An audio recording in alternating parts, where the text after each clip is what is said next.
Selamat pagi teman-teman dan Budina. Kali ini saya akan menyampaikan materi mengenai tes Pauli. Kira-kira apa sih tes Pauli itu? Dan apakah tes Pauli sama dengan tes Kraepelin? Hal ini akan saya bahas nanti di pengenalan tes Pauli. Oke, untuk bahasan di tes Pauli kali ini saya akan menyampaikan mengenai 4 pokok bahasan, yaitu yang pertama adalah pengenalan dari tes Pauli, kemudian yang kedua adalah standar penyampaiannya, yang ketiga adalah administrasi dan scoring dari tes Pauli, yang keempat yaitu prosedur penyampaian dan hasil. 1. Pengenalan tentang tes Pauli. Pengertian dari tes Pauli.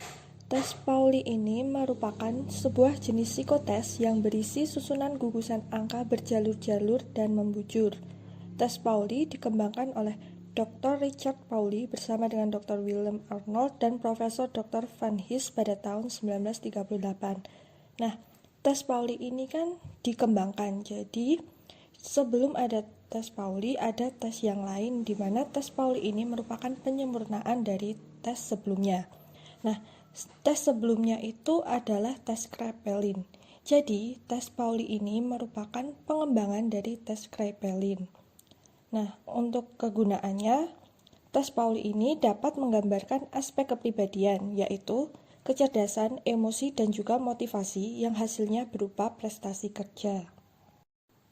Perbedaan lain dari tes Pauli dan tes Kraepelin adalah dari lembar tesnya, di mana kalau tes Kraepelin itu lebih sedikit, sedangkan untuk tes Pauli itu lebih besar, di mana tes Pauli juga disebut sebagai tes koran. Jadi, lembar tesnya itu mirip seperti koran yang besar.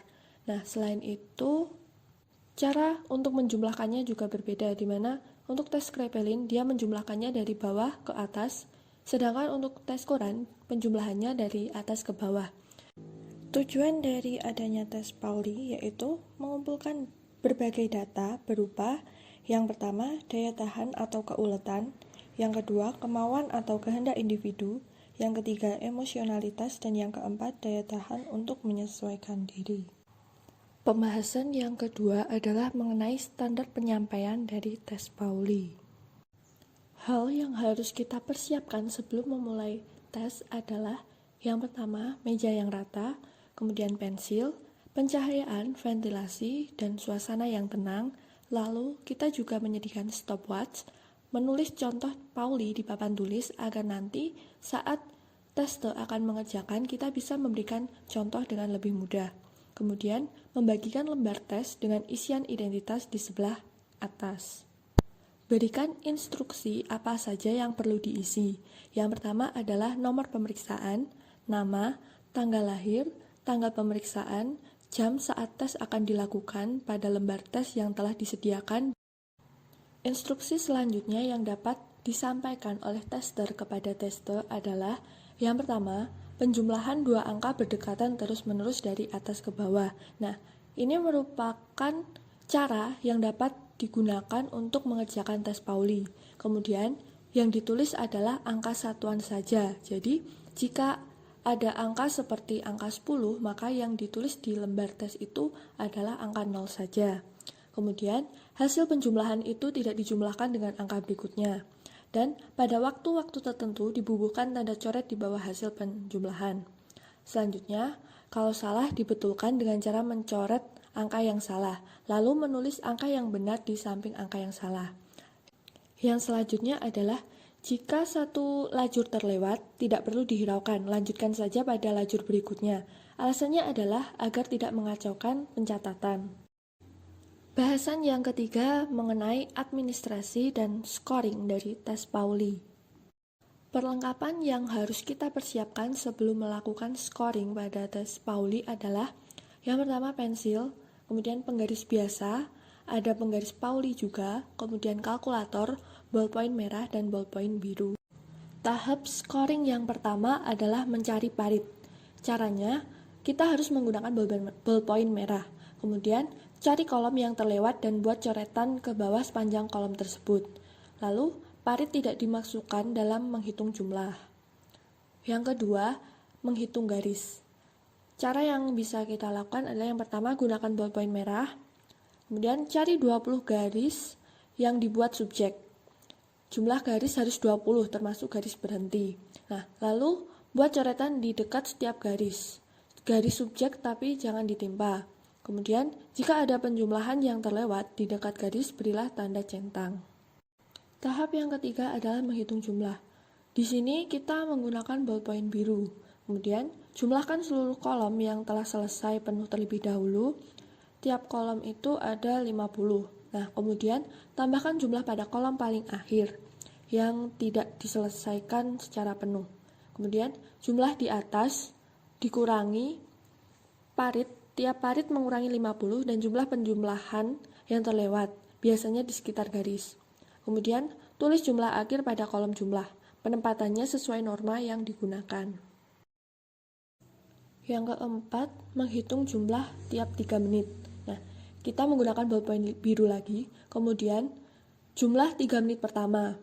Hitung jumlah kolom kelipatan 50 pada kolom sebelum garis ke-1. Tulis jumlah tersebut pada kotak pertama. Dan hitung jumlah yang berada di atas garis ke-1. Tulis hasilnya pada kotak di bawah kotak pertama tadi.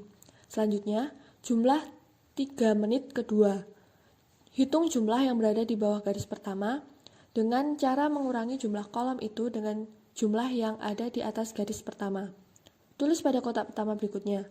Lanjutkan menghitung jumlah yang penuh pada kolom-kolom sebelum garis kedua.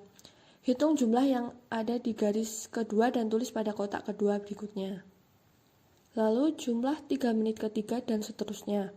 Hitung sisa pada kolom, yaitu jumlah yang ada di bawah garis kedua.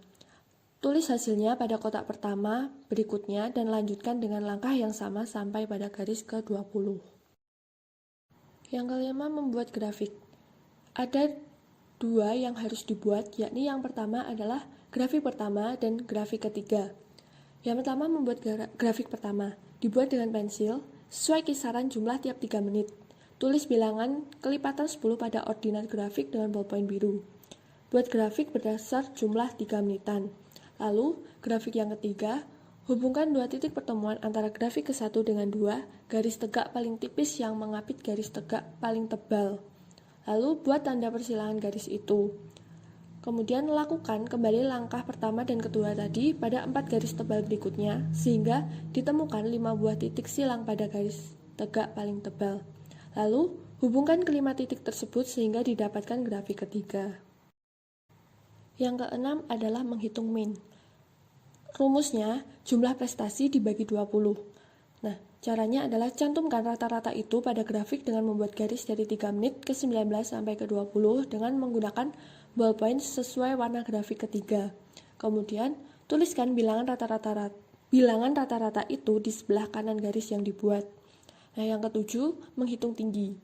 Menggunakan ballpoint biru, kemudian cari jumlah tiap 3 menit yang tertinggi. Beri tanda panah ke atas di bawahnya. Lalu, cari jumlah tiap 3 menit yang terendah dan beri tanda panah ke bawah di bawahnya. Lalu, kurangkan jumlah tertinggi dengan jumlah terendah. Tulis hasilnya pada kolom tinggi sesuai dengan norma. Yang kedelapan adalah menentukan tempat puncak. Menggunakan ballpoint biru, kemudian jumlah 3 menit tertinggi merupakan puncak prestasi.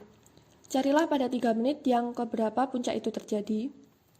Lalu, tulis puncak itu pada kolom tempat puncak sesuai dengan norma. Jika terdapat lebih dari 1 puncak, semua puncak harus dituliskan pada tempatnya sesuai dengan norma. Langkah yang ke-9 adalah menghitung penyimpangan. Menggunakan ballpoint biru, hitung hanya pada kolom ke-3 sampai ke-18. Lalu cari selisih antara grafik dasar dengan grafik rata-rata. Hasil ini merupakan bilangan mutlak dan ditulis di atas tiap kolom. Yang selanjutnya adalah menghitung kesalahan. Di sini menggunakan ballpoint biru lagi, kemudian yang dihitung adalah kesalahan yang terjadi pada kolom ke-13 sampai ke-20. Lalu, tulis hasilnya pada kolom kesalahan sesuai norma, dan jika jumlah prestasi lebih besar sama dengan 4000, hitung juga kesalahan pada kolom 39 dan 40. Langkah yang terakhir adalah menghitung pembetulan. Di sini menggunakan ballpoint biru lagi, dan yang dihitung hanya pembetulan yang dilakukan pada kolom ke-13 sampai ke-20. Tuliskan hasilnya di kolom pembetulan sesuai dengan norma.